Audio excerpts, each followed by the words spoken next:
Kakinada rural మండలం ఇంద్రపాలెం గ్రామ పంచాయతీ 2006-11 కాలంలో నిర్మల్ గ్రామ పురస్కార్ అవార్డు ద్వారా సాధించిన 5 లక్షల రూపాయల కేంద్ర ప్రభుత్వ గ్రాంట్ ను సద్వినియోగం చేయాలని గ్రామ మాజీ సర్పంచ్ పలవేల వీరబాబు డిమాండ్ చేశారు.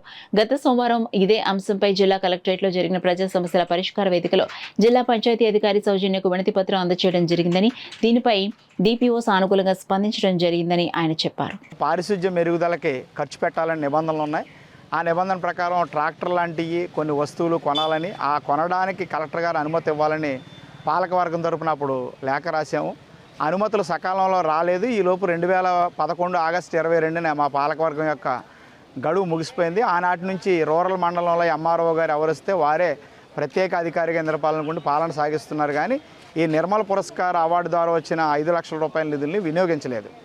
అయితే తాజాగా central bank of India Indrapalem branch manager గారు సర్పంచ్గా నేను పనిచేసిన కాలంలో నా పేరు ఉంది కాబట్టి నాకు ఫోన్ చేసి ఈ 5 లక్షల రూపాయలు వినియోగించినట్లయితే ఈ నెలాఖరులోపు ఆ డబ్బు యొక్క లావాదేవీలు జరగకపోతే ఈ సొమ్ము అంతా కూడా రిజర్వ్ బ్యాంక్ ఆఫ్ ఇండియాకి తిరిగి వెనక్కి వెళ్ళిపోతుందని చెప్పడం జరిగింది.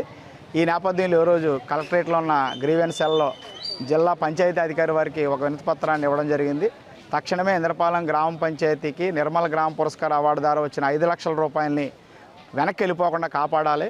దీనికి తక్షణ పరిష్కారంగా జిల్లా కలెక్టర్ వారి పంచాయతీ విభాగానికి అధిపతి కాబట్టి ఆయన యొక్క ఖాతాకి 5 లక్షల రూపాయలని వెంటనే మార్పు చేసి తదుపరి గ్రామ సభ ద్వారా గ్రామంలో పారిశుధ్య మెరుగుదలకి ఏదైనా వస్తువులు కానీ వాహనాలు కానీ కొనడానికి ఉపయోగించే అవకాశం ఉంటుంది. కాబట్టి ఆ 5 లక్షల రూపాయల నిధుల్ని వెనక్కి వెళ్ళిపోకుండా కాపాడి గ్రామ శ్రేయస్సు కోసం, పారిశుధ్య మెరుగుదల కోసం ఉపయోగిస్తే బాగుంటుందని జిల్లా పంచాయతీ అధికారి వారికి వ్రాతపూర్వకంగా ఇవ్వడం జరిగింది. వారు సానుకూలంగా స్పందించారు. కలెక్టర్ గారు కూడా స్పందించి ఇంద్రపాలెం గ్రామానికి పారిశుధ్యం విషయంలో ఈ నిర్మల్ పురస్కార్ అవార్డు ద్వారా వచ్చిన 5 లక్షల రూపాయల నిధిని సద్వినియోగం చేయడానికి తగిన చర్యలు తీసుకుంటారని విజ్ఞప్తి చేస్తున్నాం.